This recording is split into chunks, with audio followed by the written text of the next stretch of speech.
पिता पिता जीवन है, संबल है, शक्ति है। पिता सृष्टि के निर्माण की अभिव्यक्ति है। पिता अंगुली पकड़े बच्चे का सहारा है।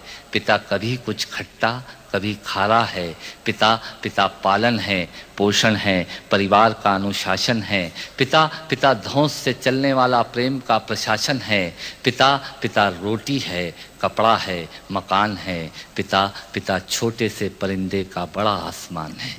पिता छोटे से परिंदे का बड़ा आसमान है। पिता पिता अप्रदर्शित अनंत प्यार है।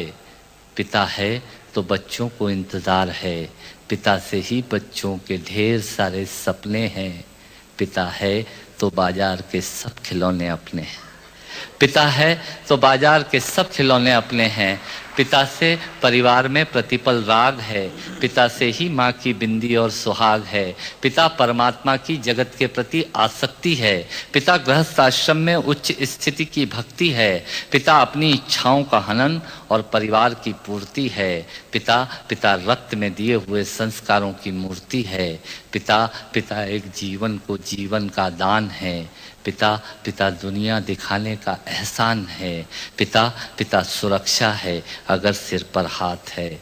पिता नहीं तो बचपन अनाथ है। पिता नहीं तो बचपन अनाथ है। पिता नहीं तो बचपन अनाथ है। तो पिता से बड़ा तुम अपना नाम करो। पिता का अपमान नहीं, उन पर अभिमान करो, क्योंकि माँ बाप की कमी को कोई पाट नहीं सकता और ईश्वर भी इनके आशीषों को काट नहीं सकता। और ईश्वर भी इनके आशीषों को काट नहीं सकता। विश्व में किसी भी देवता का स्थान दूजा है। माँ बाप की सेवा ही सबसे बड़ी पूजा है। विश्व में किसी भी तीर्थ की यात्राएं व्यर्थ हैं यदि बेटे के होते माँ बाप असमर्थ हैं। यदि बेटे के होते माँ बाप असमर्थ हैं, वो खुश नसीब हैं माँ बाप जिनके साथ होते हैं, क्योंकि माँ बाप के आशीषों के हाथ हजारों हाथ होते हैं।